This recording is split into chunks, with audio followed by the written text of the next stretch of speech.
What's up? What's up? What's up, everybody? Welcome to 5 Minute Rants, everyone. Welcome to the AM. I'm your host, Michael Abernathy, and welcome to the show predicated on the journey of life and business. Well, everybody, just to jump straight into it, I want to talk about smoking. Shocker.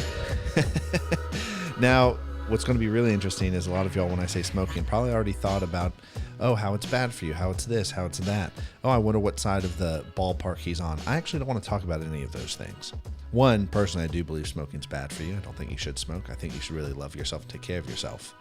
But that's not what I really want to talk about. What I really want to talk about is short-term versus long-term thinking.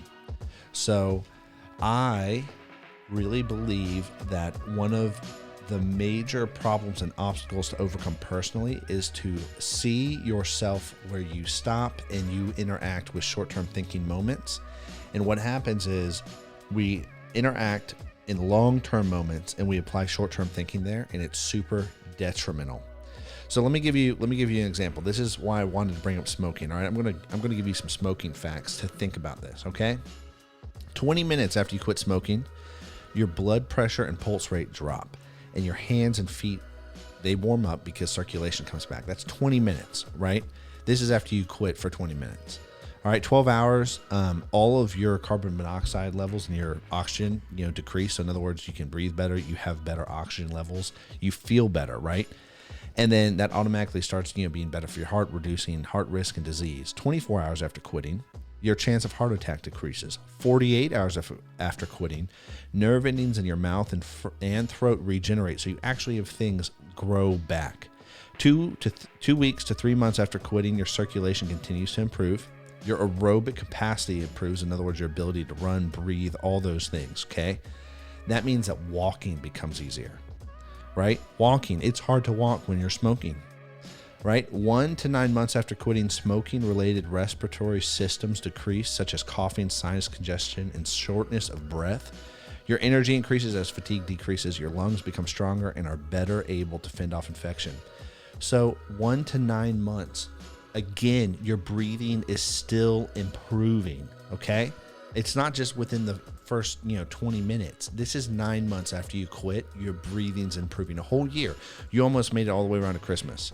5 years after quitting, risk of death from lung, mouth, throat, and esophageal cancers decrease by half, and your risk of stroke becomes the same as that of a non-smoker. 5 years of quitting is when you really begin to get the effects and the desired results you want for a better, more healthy life. 10 years after quitting, your risk of lung cancer death decreases to roughly half that of a person who still smokes. Normal cells replace precancerous cells in your respiratory tract. 10 years. So in order to return to some semblance of normal with your health, it is a 10-year journey to quit smoking. And I'm saying this because honestly, that's how just about everything in life works. It is a 5 to 10-year journey in the long term to progress to get where you want. And what happens is the short-term thinking takes over a lot in our bodies. So it's very short-term to be like, man, I need to take a smoke. I got to go outside and smoke. I got to go outside and smoke. That's short-term thinking because you're only fulfilling the need of your body in that moment. And short-term thinking, if you've never read up on it, I encourage you to, because it's very detrimental to you.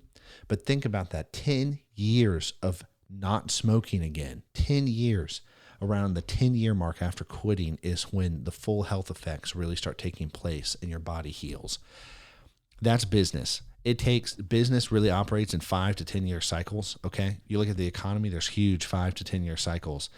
You look all over the place in terms of personal development and growth, it's 5 to 10-year cycles. And so I'm saying this because you got to think long term in order to move forward into the future. If you're not thinking 10 years out, it's broken. And I'm not saying you got to think big picture. You got to know all the details. And what happens is when we start thinking 10 years out, we get scared of that because we're trying to figure out all the details of what it's going to look like in 10 years. And that's not what you need to do. You need to have a general goal of 10 years and say, I want to be healthy. What does that look like? Okay, in the next 10 years, I want to be at this weight because this is a healthy body weight. I want to quit smoking, or I want to quit drinking, at an unhealthy level. I want to exercise and all those things, and to think about that at a 10-year level. The same thing with the business and the same thing with everything else. Anyways, guys, I'm out of time, and so I'll catch y'all later. Peace.